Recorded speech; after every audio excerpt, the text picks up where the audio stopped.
Dinas Pertanian atau Distan Pemkot Bandar Lampung mengajak anak muda di kota setempat untuk mencoba menjadi petani milenial. Hal itu disampaikan Distan Pemkot Bandar Lampung mengingat sedikitnya anak muda di kota Tapis Berseri yang tertarik pada bidang pertanian. Kepala Distan Pemkot Bandar Lampung Erwin mengatakan, anak muda bisa memanfaatkan perkembangan teknologi untuk menjadi petani milenial. Menurutnya, selama ini pihaknya telah mencoba untuk menggerakkan anak muda agar bisa menjadi petani milenial, dalam hal ini bercocok tanam. Salah satunya dengan memanfaatkan lahan pekarangan atau lahan tidur yang ada ya, dan bisa dikembangkan dengan teknologi. Menurut Erwin, petani milenial merupakan anak muda yang menggeluti dunia pertanian dan melek terhadap teknologi. Berdasarkan peraturan dari Kementerian Pertanian, petani milenial ada batasan usia antara 19 hingga 39 tahun dan adaptif terhadap teknologi. Dewasa ini, pekerjaan menjadi seorang petani masih saja dianggap hal yang remeh oleh segelintir masyarakat.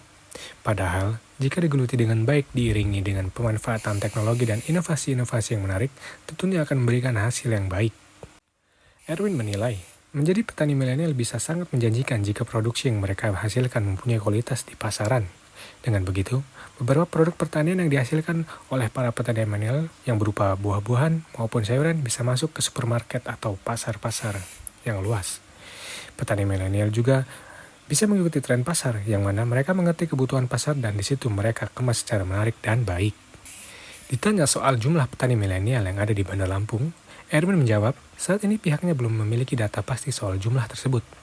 Kendati begitu, ia memastikan ke depan bakal membuat suatu kelompok yang isinya berupa kumpulan anak muda yang gemar bertani. Kita mencoba untuk menggerakkan pemuda-pemuda lah ya, pemuda-pemuda di Bandar Lampung untuk gemar bercocok tanam. Jadi artinya salah satunya mungkin memanfaatkan lahan-lahan pekarangan ataupun lahan-lahan tidur yang ada di wilayahnya. Itu dikembangkan dengan teknologi. Nah, jadi kita berharap petani-petani yang ada di Bandar Lampung ini yang milenial ini tumbuh.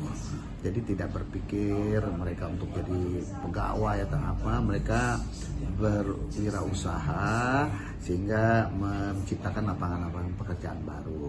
Dan petani milenial tersebut menjanjikan hasilnya mungkin berupa buah-buahan, sayur-sayuran, dan itu banyak yang sekarang ini yang masuk di supermarket juga.